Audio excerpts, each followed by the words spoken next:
អស់លទ្ធភាពហើយមិនដោយទៅតាមដំណើរក្រុមយ៉ាងនៅមិនប្រសើរមានតែដើរផ្លូវរៀងខ្លួនចោតើបងគួរធ្វើយ៉ាងម៉េច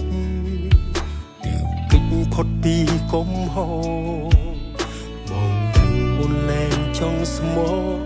បងតែងខកក្នុងកែវភ្នែកអូជ្រឹងយកការចាក់ចេញចង់បំពេញបំណង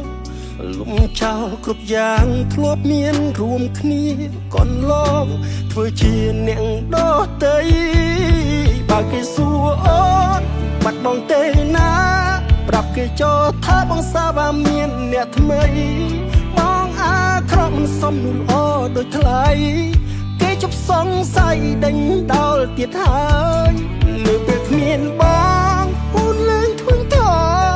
មនុស្សគួរឲ្យស្អប់អ្នកនេះមិនរំខានទៀតឡើយ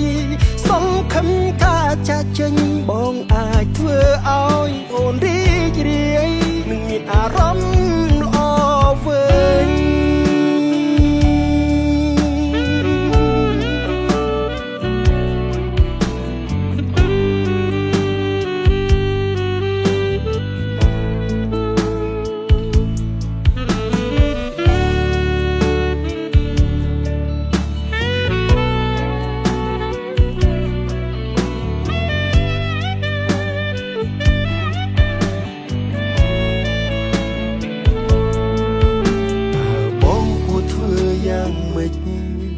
ទើបអាចគេចេញផុតពីកំហុស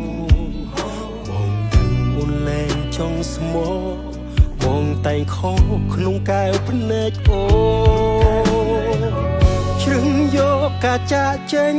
ចង់បំពេញបំណង